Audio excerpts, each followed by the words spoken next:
ఖాళీ కడుపులు, చెవికెక్కని చదువులు. పొద్దున్న 7 గంటలకు స్కూల్ అంటండి. 7 గంటలకు స్కూల్కి వెళ్ళి పిల్లలు ఏం చదువుతారు? నాకు ఎప్పటి నుంచో ఒక డౌట్ అండి. నా ఎడ్యుకేషన్ అయిపోయి చాలా కాలం అయిపోయింది. ఓ 10-15 ఏళ్ళు అయిపోయింది అనుకోండి, సుమారుగా చెప్తున్నా. సో మనోడిది మీ అందరిది కూడా ఎడ్యుకేషన్ అయిపోయి ఓ 10-15 ఏళ్ళు అయి ఉండొచ్చు. మీ జీవితంలో మరి సాఫ్ట్వేర్ ఎంప్లాయీస్ ఏమన్నా యూజ్ చేస్తారో నాకైతే తెలియదు. చిన్నప్పుడు మనం తెగ బట్టి కొట్టి ఈ A+B² formula A² + B² + 2AB అని ఒక ఫార్ములా ఉంటుంది చూసారా? అది ఎప్పుడన్నా పనికొచ్చిందా ఎక్కడన్నా ఒక్కసారన్నా జీవితంలో? మరి ఎందుకు అప్పట్లో గంటలు దాన్ని బట్టి కొట్టి మనల్ని స్కేల్తో కూడా చదివించేవాళ్ళు?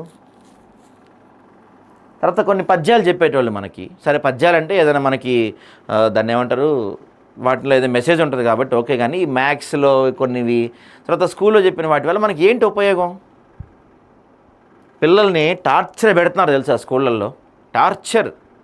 ఒకప్పుడు బాల్యం అంటే అదొక గిఫ్ట్, అదొక వరం. ఇప్పుడు బాల్యం అంటే శాపం అయిపోయింది. పిల్లలు స్కూల్కి వెళ్ళాలంటే వణుకుతున్నారు.